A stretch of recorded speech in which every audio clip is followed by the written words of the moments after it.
menghilangkan hak kepemilikan nasabah. Kan syubhat bagi teman-teman sebagian kalangan ya, nggak boleh tuh menjaminkan sertifikat karena itu menghilangkan konsekuensi jual beli. Nah, tidak ya, konsekuensi jual beli di sini tidak dihilangkan. Apa itu konsekuensi jual beli? Ya, ini hak tasarruf, hak pengeksekusian terhadap objek rumah tetap dimiliki oleh nasabah, baik dipakai, direnovasi, disewakan atau dijual sekalipun tetap bisa ya, hanya saja harus lapor dulu ya, hanya itu saja. Nah, ini terkait syubhat tentang larangan dari sebagian kalangan penjaminan SHM dalam skema KPR.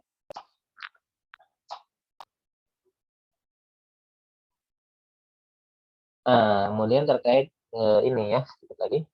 Oke, sudah jam 9 ya, sedikit lagi. Tidak boleh menunda waktu jatuh tempo pembayaran hutang dengan imbalan pertambahan nilai hutang atau rescheduling, baik bagi nasabah atau restrukturisasi, ya baik bagi nasabah mampu maupun tidak mampu. Nah, ini miris. Saya melihat fakta di lapangan, ya. Saya cross-check dari kedua belah pihak, baik yang lembaga keuangan syariah, bank syariah, atau kepada developer yang tanpa bank. Nah, ironis sekali, fakta yang saya lihat, di bank syariah ternyata ketika nasabah tidak mampu bayar, selama nasabahnya itu komunikatif, lapor, ya, justru bank tidak mengenakan apa namanya, imbalan ya atau denda atau penalti atau dilakukan pengolahan restrukturisasi margin ya yang ditambahkan jadi mahal, nggak ada. Tapi di developer non bank justru ada yang seperti itu. Ya, jadi kalau misalnya ada nasabah kredit 3 tahun ya, tapi karena kena pandemi, efek pandemi misalnya dia nggak mampu bayar, minta perpanjang jadi 5 tahun atau 10 tahun. Nah, di situ pihak developer melakukan rescheduling atau restrukturisasi pembayaran dari 3 tahun diperpanjang menjadi 5 tahun misalnya dengan penambahan nilai total piutang. Nah, ini nggak boleh, ya ini riba. Nah, ini riba aja, jadi ya. Nah, ini bisa dilakukan oleh pihak lembaga keuangan ataupun pihak developer non-bank. Nah, jadi sebetulnya pesan dari saya ini jangan terlalu kita terpaku atau ada apa namanya, terpaku dengan label atau bendera ya. Jadi nggak mesti yang pakai perbankan itu nggak syariah atau nggak mesti yang tanpa bank itu pasti syariah. Ternyata di lapangan nggak demikian ya. Ada yang dengan bank syariah dan lebih syar'i, dan yang tanpa bank justru ada yang melakukan praktek riba. Jadi nggak jaminan juga ya yang tanpa bank bebas dari riba. Nah, kemudian apabila nasabah tidak membayar cicilan tepat waktu, mengulur-ngulur waktu pembayaran, sedangkan ia mampu, maka yang berhak diminta hanya sejumlah utang saja. Dan lembaga keuangan tidak boleh mewajibkan kepada nasabah untuk membayar tambahan apapun. Ya, artinya nggak boleh ada denda keterlambatan.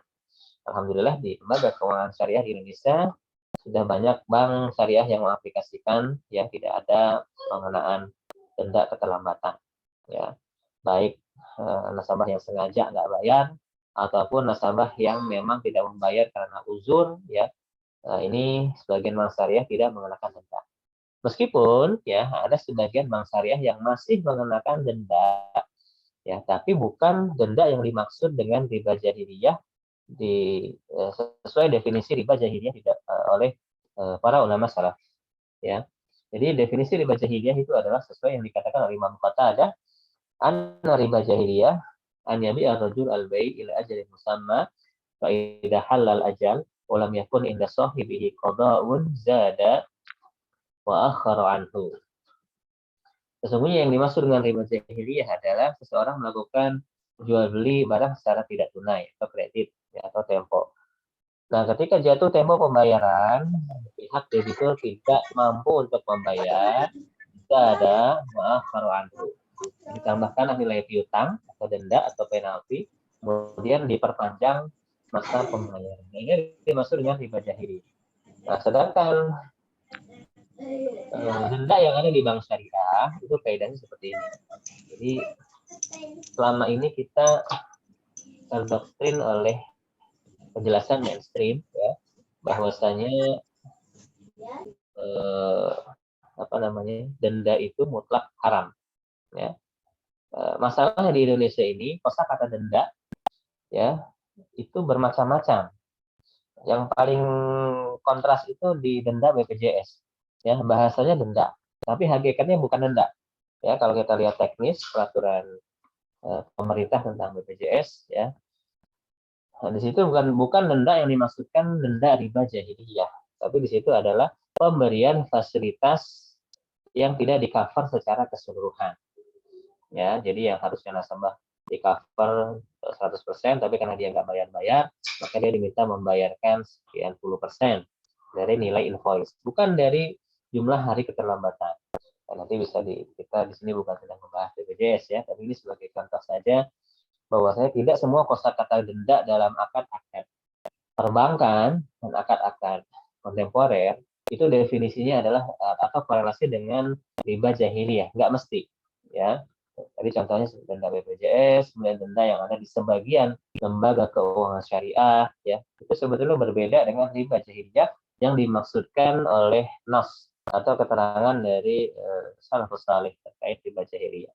Nah, kita lihat pasal di AWP terkait denda di sini yang ada di bank syariah. Yajuzu an yanus fi aqdil murabahah ala iltizam al-amil al-mushtari bidafil mablagh aw nisbah min ad-dain ala asas al-iltizam bitasadduq bihi ya, fi halah ta'akhkharahu an sadad al-aqsad fi mawa'idiha al-muqarrarah ya.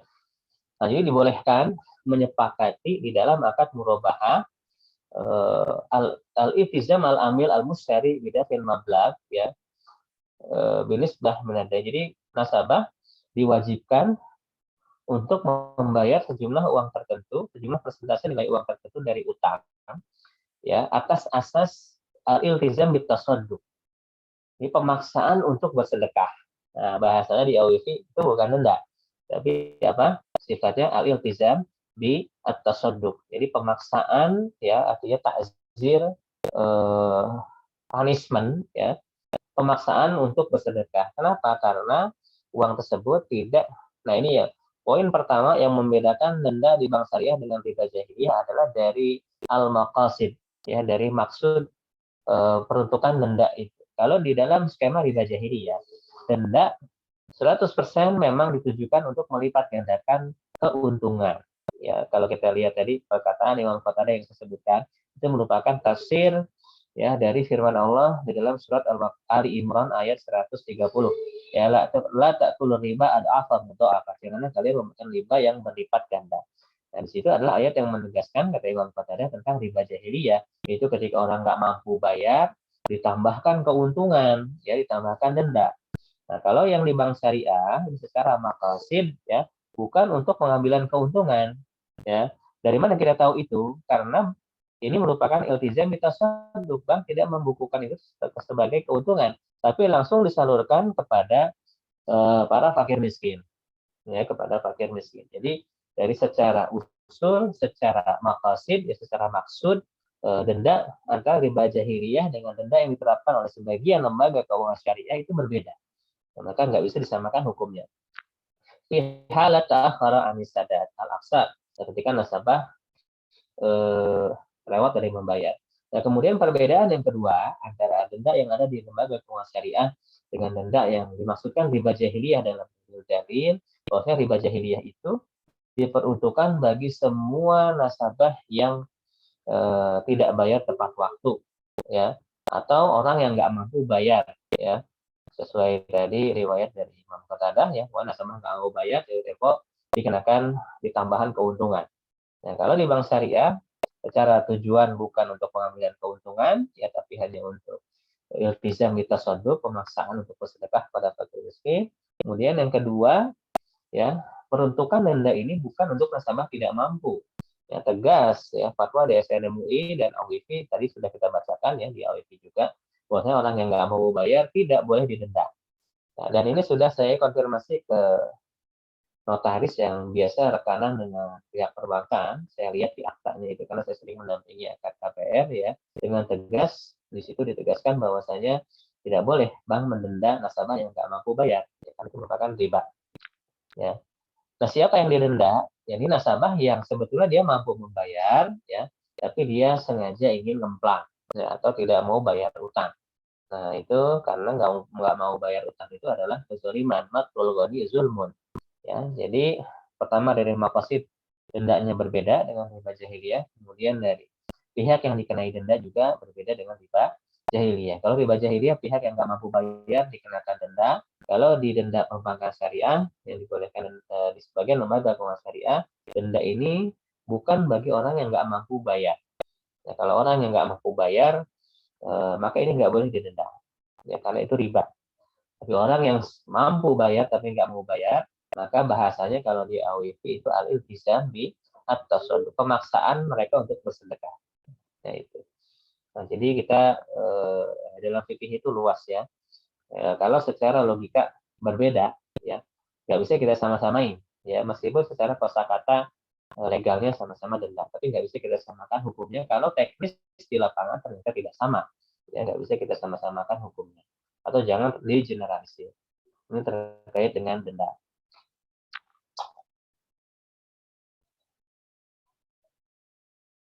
Nah, lembaga keuangan boleh mengurangi sebagian harga barang ketika pembeli membayar kewajibannya lebih cepat. Ini pelunasan dipercepat. Ya, memang di Indonesia juga sama. Bank syariah biasa memberikan diskon. Ya, biasa memberikan diskon baik dengan skema murabahah ataupun dengan skema musyarakah mutanakisah. Ya, sebagian lembaga keuangan mengenakan diskon. Tapi ada juga lembaga keuangan yang justru mengenakan penalti. Itu biasanya yang menggunakan akad MMQ. Ya, MMQ, karena MMQ itu skemanya jual beli saham kepemilikan atas rumah. Jadi kalau proyeksi keuntungan sewanya belum tercapai, bank menjual harga saham kepemilikannya dengan harga yang menurut dia layak ya kepada mitra nasabah atau syarik nasabah. Ya baik, itu mungkin standar syariah murabahah ya. Kita ulas tadi sebetulnya sudah dikombin ya, antara standar AWIF yang kita bahas dengan standar DSN MUI ya. Tadi sudah kita ulas bolak-balik tuh ya, terutama dari poin wakalah, di poin apa namanya awal-awal ya, pembayaran DP, hamisidiyah, kemudian terakhir di pasal denda. Itu sebetulnya tadi penjelasan sudah saya compare di antara standar AWIF dan standar DSN MUI. Baik, jika ada yang ditanyakan kepada mungkin sekitar 5 sampai 10 menit ya. Assalamualaikum. Pak Dadang, mohon ditahan dulu Pak Dadang ya, saya mute dulu untuk pertanyaan. Kami batasi sampai pukul 9.15, jadi pertanyaan nanti dijawab Ustadz bisa sampai pukul 9.30. Dan pertanyaan silahkan ditulis saja di kolom chat, dan per penanya kami persilahkan 2 pertanyaan maksimal ya untuk mempersingkat waktu, jadi buat teman-teman yang lain kebagian. Sekali lagi silakan tulis di kolom chat dan jangan lupa isi form absen di atasnya, silakan di scroll di atas. Baik, untuk pertanyaan pertama dari Pak Ikhwan dulu ini. Untuk developer tanpa bank, bagaimana supaya konsumen atau nasabah yang menunggak berbulan-bulan mau membayar, Ustaz? Konsumen ini tidak merespon di WA, telepon, atau bagaimana cara terbaiknya, Pak Dok? Iya, ya baiklah, inilah ya apa namanya eh, kekurangan ya mitigasi risiko bagi developer yang tanpa bank ya.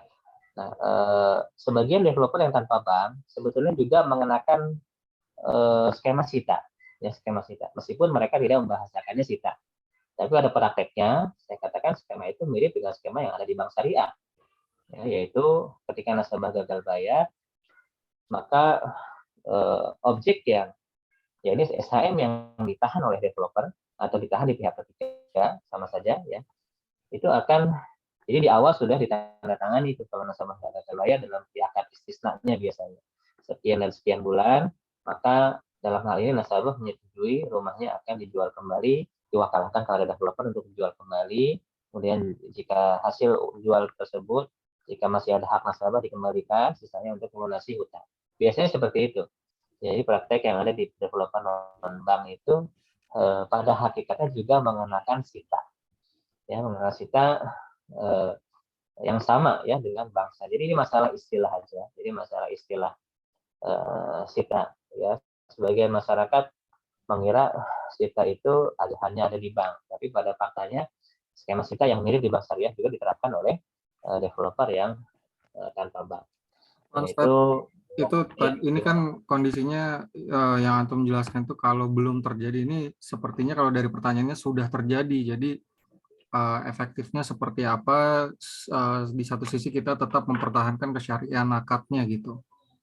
Iya, iya, saya ngerti. Nah, justru saya mewanti-wanti, hal itu terjadi karena developer tidak melakukan mitigasi dari awal untuk risiko gagal bayar. Makanya tadi saya katakan di sebagian developer sebetulnya ada yang sudah menerapkan skema SITA. Nah, jadi ditandatangani di akad awal itu bahwa nanti kalau gagal bayar sekian bulan itu akan diwakalakan pada developer untuk dijual kembali. Nah, kalau sudah tidak hal ini tidak dilakukan mitigasi oleh developer, nah maka konsekuensinya developer harus meminta izin kepada konsumen, ya, karena itu barang dia. Kalau sudah serah terima ya, kalau belum serah terima beda lain hal. Jadi kalau sudah serah terima wajib meminta izin kepada nasabah ya karena dia tidak bayar bisa dikirimkan surat pernyataan yang berbatas waktu. Solusinya seperti itu. Jadi dikirimkan misalnya jangka waktu 2 pekan ya dikirim surat persetujuan wakalah jual kepada developer untuk jual kembali. Kalau nggak setuju, dilakukan perpanjangan misalnya 2 pekan lagi atau 1 bulan. Atau tidak diperpanjang pun terserah, tergantung kebijakan developer. Nah, kalau nasabah tidak menjawab sampai batas waktu yang tidak ditentukan, maka dinyatakan di surat itu bahwa nasabah hakikatnya menyetujui untuk mewakalahkan rumah tersebut dijual kembali oleh pihak developer ke konsumen lain di mana jika ada kelebihan hasil penjualan, uang tersebut akan dikembalikan kepada konsumen. Mungkin itu solusi legalnya ya. Jadi dibikin surat teguran, surat peringatan yang menyatakan adanya batasan waktu ya untuk wakalah jual kepada developer. Wallahu a'lam. Baik, semoga terjawab Pak Ikhwan ya. Untuk pertanyaan kedua ini sangat jauh keluar konteks. Untuk ini pertanyaan dari Pak Yusuf. Cuma Pak Yusuf, kalau kami boleh saran silahkan di WhatsApp mungkin ke saya. Nanti bisa saya teruskan ke Ustadz. Nanti jawabannya langsung japri aja karena ini jauh sekali dari pembahasan kita malam ini ya. Pertanyaan kedua dari Hima Solih. Izin bertanya apa keunggulan dari KPR ini aja dibandingkan KPR di Bank Syariah, Ustadz? Iya, begini, KPR di bank syariah secara umum kalau nasabah mau langsung mengajukan ke perbankan syariah ya. Yang pertama tidak menggunakan pendampingan syariah. Ya, tidak itu yang paling signifikan ya, tidak ada pendampingan syariah. Kenapa? Karena fungsi controlling ini sangat penting. Ya, fungsi controlling kesyariahan akad itu ya, jadi kesyariahan akad itu memang harus diawasi secara continue dan case per case ya. Nah, jadi penyimpangan di lapangan itu saya sudah cek ya, itu masih memungkinkan terjadi di level flow aplikasi di lapangan ya. Kalau memang ada nasabah atau marketing yang sudah paham alur kesyariahan akad murabahah ya, dan dia tahu teknis-teknisnya, tahu cara negosiasinya kepada perbankan, tahu mitigasinya agar tidak ada isu syariah yang dilanggar, maka tafadhol ya bisa langsung jalan kepada lembaga keuangan terkait. Tapi kalau masih takut ya atau mengetahui aspek-aspek syariah kompleks, ya jadi gimana tadi ya? Eh, kami menjamin skema atau pendampingan aspek-aspek syariah compliance-nya agar senantiasa berjalan sesuai dengan SOP yang ada. Jadi tidak terjadi pelanggaran syariah. Dan kita lakukan controlling, pengawasan dari mulai proses submit dokumen ya. Dan juga kita memberikan jasa ya untuk pemilihan vendor perbankan syariah yang sesuai dengan kemampuan kelengkapan nasabah. Misalnya ada yang cuma pegawai biasa atau ada yang pegawai PNS ya sehingga bisa mendapatkan benefit yang lebih baik seperti DP 0 dan yang lainnya, atau ada yang dia pengusaha nggak punya slip gaji atau secara syariah misalnya dia cuma punya tanah dan menginginkan untuk dibangun, membutuhkan jasa konstruksinya, atau ada yang ingin membeli rumah second, atau ada yang membeli rumah baru ya. Jadi kita memberikan fasilitas pembiayaan dari lembaga keuangan yang sesuai dengan kebutuhan, kemampuan dan legalitas yang dimiliki oleh nasabah itu secara administrasi.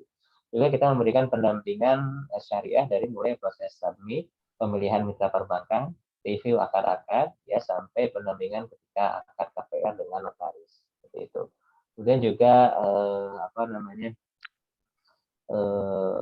banyak mitra-mitra ya developer ya yang beberapa sudah mulai menjadi bersama dengan kami ya. Insya Allah dengan akad-akad yang sudah kita verifikasi ya, kemudian dengan developer-developer yang juga sudah kita bantu perjanjian kerjasamanya dengan perbankan syariah. Artinya dari mulai proses produksinya juga ya, pengadaan rumahnya itu sudah kita pantau dan kita verifikasi untuk sebagian produk, terutama untuk KPR Inden seperti itu. Sebelum ini mungkin jadi pertanyaan terakhir malam ini, insya Allah dari Pak Dadang yang tadi angkat tangan ya. Tapi sebelumnya saya ingatkan sekali lagi untuk teman-teman yang hadir di Zoom meeting hari ini, silakan mengisi absennya terlebih dahulu, silakan di scroll ke atas untuk melihat linknya. Dan insya Allah kami pastikan yang mengisi form absen hari ini itu saja yang mendapatkan file presentasi dari Ustadz gitu ya. Jadi walaupun marketing freelance dari batch 1 maupun batch 2 di KPRin aja belum tentu semuanya dapat filenya. Jadi hanya yang mengikuti pertemuan malam ini. Dan kalau sampai terlewat, tolong ingatkan saya, mungkin ada 1-2 orang yang terlewat belum saya kirim, nantinya di beberapa hari ke depan silakan japri langsung gitu ya. Tapi untuk pertanyaan terakhir, ya kalau ada insya Allah nanti kita baca, cuma kita cukupkan dulu pokoknya sampai 9.30 ya Bapak-Bapak ya. Dari Pak Dadang, Ustadz terkait kolateral yang diminta bank dari nasabah, saat ini ada lembaga keuangan non-bank sebagai perusahaan penjamin kredit atau pengganti kolateral dengan menerbitkan sertifikat penjaminan atau kafalah yang menyatakan bahwa perusahaan penjamin tersebut akan mengganti atau membayar tunggakan bila terjadi default. Gagal bayar maksudnya mungkin di sini. Dan untuk penerbitan sertifikat ini, nasabah akan dikenakan imbal jasa penjaminan atau kafalah. Apakah hal ini diperkenankan? Berapa nilainya? Berapa nilainya? Biayanya berapa? Tidak disebutkan saat terkait atau acuan biayanya ditetapkan nominal atau tergantung nilai utang nasabah. Nah, tidak disebutkan. Ya, itu data itu penting saya ketahui untuk menjawab ya, karena hukum asalnya ya, pendapat yang kami pilih itu seperti pendapat mayoritas ulama kontemporer bahwasanya kafalah bil ujrah itu haram ya, mengambil keuntungan dari kafil sebagai garantor yang akan menjamin hutang nasabah itu haram ya, karena itu termasuk memberikan talangan dengan mengambil keuntungan. Nah, itu masuk ke asasi riba. Nah, maka kami tidak menyarankan menggunakan lembaga seperti itu. Berarti kalau nilai kafalahnya sama, nggak masalah, Ustaz? Kalau nilai kafalnya hanya sekedar biaya administrasi, biaya advokasi, biaya jasa, sesuai dengan biaya advokasi atau consulting ya, yang masih dalam batas kewajaran, seperti kita misalnya mengambil biaya consulting 2,5 juta atau 2%, seperti fee broker itu masih wajar ya. Tapi kalau dia mengikuti biaya nilai piutang nasabah yang ditalangi oleh pihak kafil itu riba jelas. Nah, itu riba. Kalau misalnya ada aturan tertentu nggak Ustaz, dari misalnya OJK misalnya yang mengatur hal seperti ini misalnya, atau di dalam aturan itu misalnya kalaupun ada berapa persennya layaknya marketing kan tuh di generalisir, kalau properti 2,5% misalnya gitu, kalau aturan dari pemerintah itu ada nggak Ustaz? Enggak, justru kalau dari DSN MUI ya, kafalah bil ujrah itu dibolehkan ya. Ini jadi dari seluruh fatwa DSN MUI, fatwa yang saya tidak cocok ya secara pribadi ya, bukan secara ini ya. Jadi fatwa tentang kafalah bil ujrah, kemudian fatwa tentang gadai syariah.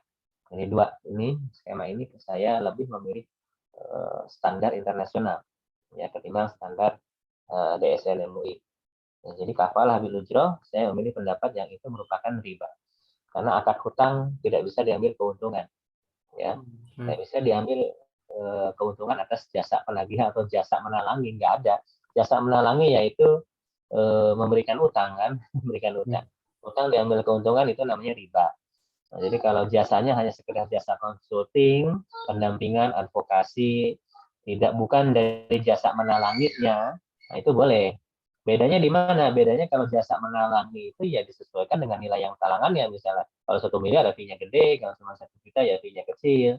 Nah itu riba namanya. Jadi bunga, itu bunga atas talangan utang. Tapi kalau jasa itu sifatnya nilainya tetap. Misalnya per kasus cuma dikenakan 2,5 juta gitu. Mau utangnya berapapun, ya jasanya ya segitu nggak berubah. Nah itu bedanya bunga dengan jasa, ya seperti itu. Baik.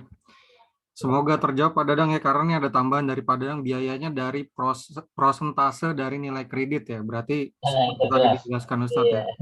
Iya. ya itu Baik, riba nih berarti. alhamdulillah masih ada 6 menit lagi. Jadi Itu dari namanya dalam Polybro. bahasa ekonomi apa? Itu namanya invoice financing.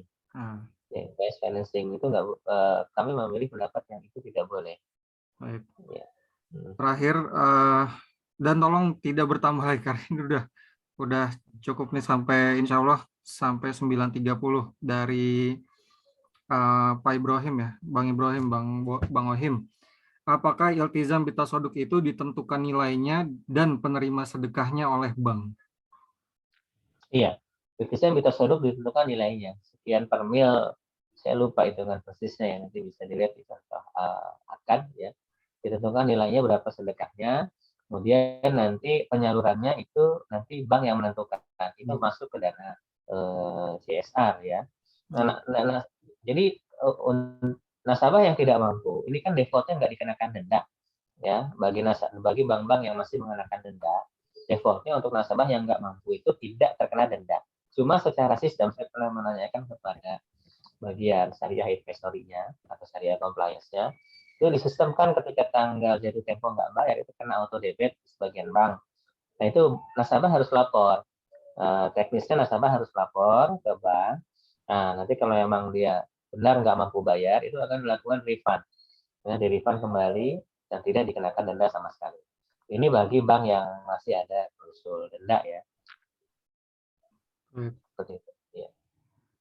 Baik, jadi mungkin sekedar tambahan teman-teman yang belum paham, CSR itu Corporate Social Responsibility ya. Jadi itu adalah cara dari sebuah perusahaan untuk menyalurkan dana apa ya, kayak sumbangan gitu. Kalau gampangnya itu sumbangan dari perusahaan, dan itu setahu saya diatur oleh negara. Jadi untuk perusahaan dengan omset sekian itu wajib membuat apa nominal berapa nilai CSR-nya dan seperti itu. Makanya banyak perusahaan-perusahaan besar yang biasanya ujung-ujung mereka membuat yayasan sendiri untuk menyalurkan dana CSR-nya. Dan kembali lagi sejauh ini peruntukannya wallahu alam, tapi kita bisa lihat kayak misalnya perusahaan jarum, mereka bentuk CSR-nya itu bulu tangkis, ya lari ke olahraga lah rata-rata gitu. Dan misalnya Danone, Aqua, mereka membuat apa pembangunan di daerah-daerah yang saya tahu gitu ya.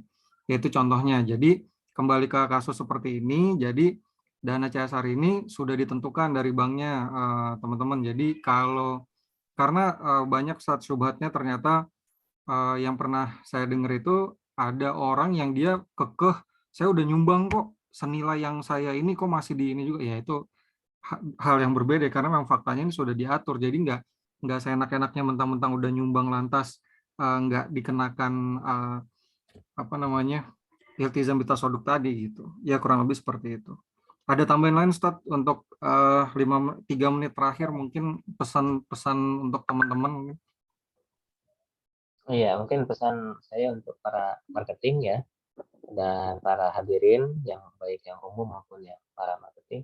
Jadi setiap kita melihat skema muamalah atau akad ya, kita tidak tergesa-gesa untuk menilai itu haram atau halal ya, tapi kita melihat dulu aspek legalnya seperti apa, kemudian teknis atau flow-nya seperti apa, ya, kemudian baru kita bisa menentukan takif fikih. Jadi tidak berdasarkan sekedar tidak mudah percaya ya dengan klaim-klaim sepihak dari trainer, dari ustadz, atau dari afiliasi, atau dari komunitas, dari asosiasi. Tapi karena kita terbiasakan dengan skema, dengan yang ilmiah ya dalam menganalisa, ketika ada kasus baru atau hal-hal tidak mengerti, kita lihat aspek legalnya seperti apa, aturan mainnya seperti apa, baru bisa kita hukumi hal tersebut halal atau haram. Ya. Alhamdulillah kalau di sini kita ada majelis ya, pelatihan tentang akad-akad untuk para marketing, sehingga hal-hal yang berkaitan dengan teknis, flow, akad-akad, legal, itu bisa kita diskusikan ya, sehingga bisa kita analisa ya satu persatu.